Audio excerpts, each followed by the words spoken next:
Hoy vamos a preparar unas deliciosas crackers sin gluten. Una receta súper fácil de unas galletas ricas en proteína que te cuento que a mi hijo le encantaron. La receta es súper fácil. Vamos a usar un poquito de algo verde. En este caso voy a usar algunas hojas de espinaca. Te cuento que podés usar albahaca, cilantro, perejil, romero, lo que tengas.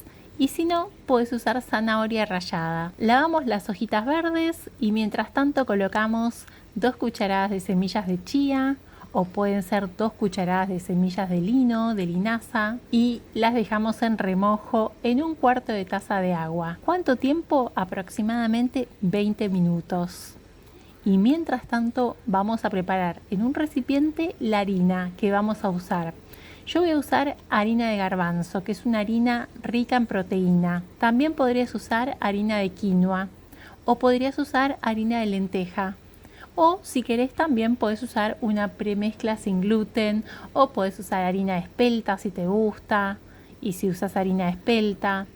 Bueno, ahora las hojas verdes las picamos bien chiquititas. ¿Cuánto vamos a usar de hojas verdes? 1/4 de taza.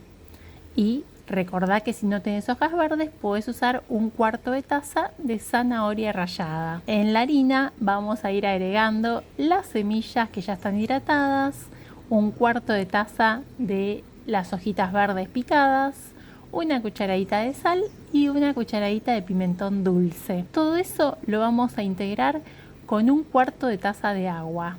En total usamos media taza de agua para toda la receta. Vamos a ir armando de esta forma la masa. Para que sea más fácil te recomiendo colocar toda la preparación en la mesada y con las 2 manos vas armando un bollo. Lo vamos a dejar descansar por 15 minutos y 15 minutos después vamos a sumar una taza más de harina de garbanzo o de la harina que estés usando. En total, en toda la receta, son 2 tazas de harina de garbanzo.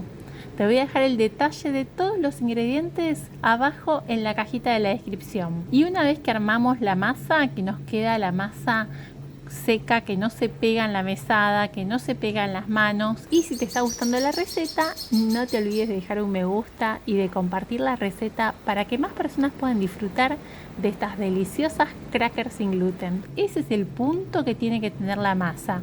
Si cambias de harina, eso puede variar. Puede ser que necesites usar un poco menos o un poco más de harina.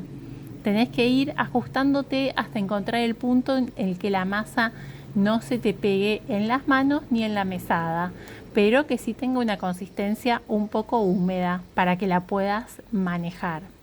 Para finalizar, puedes agregar un poco de semillas molidas por arriba o de condimentos secos y esto es solo para decorar. Terminamos de estirar más o menos de grosor. Yo te cuento que voy a dejar medio centímetro.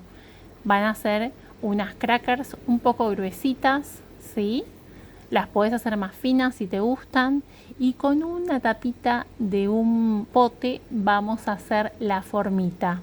Así vamos a girar y vamos a obtener una forma circular del tamaño que te guste. Yo las hice chiquitas y les voy a colocar con el tenedor, les voy a hacer el agujerito que queda muy lindo. Vamos a untar una bandeja con aceite o papel de cocina antiadherente y colocamos todas las galletas. Que cómo se cocinan las galletas: precalienta el horno tiene que estar bien caliente. A 180 grados Celsius lo pones y vas a cocinar las galletas más o menos 20 minutos. 20 minutos después retiras la bandeja y vas a ver, si tenés un horno como el mío, que no da calor por arriba, sino que solo da el calor por abajo, las vas a dar vuelta, porque solamente se van a dorar del lado de abajo. Las das vuelta y las vas a cocinar del otro lado entre 5 y 10 minutos más, para que estén doraditas de los 2 lados. Y una vez que ya las colocaste de un lado y del otro,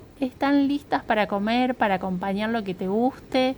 Y si la querés guardar, ¿cuánto tiempo te duran? Si las guardas en un recipiente cerrado, te duran hasta 3 días aproximadamente. Se pueden congelar y las puedes descongelar cuando quieras. A mi hijo le encantaron estas galletas. Tenés que probar la receta. Cuando la pruebes, contame en los comentarios cómo te quedaron. Y si todavía no te suscribiste a mi canal Recetas de Gris, te invito a que te suscribas, actives todas las notificaciones para no perderte ninguna de mis recetas. Y si te gusta el contenido que comparto, podés apoyar el canal haciéndote miembro apoyador del canal Recetas de Gris, tocando el botón que está abajo, unirse.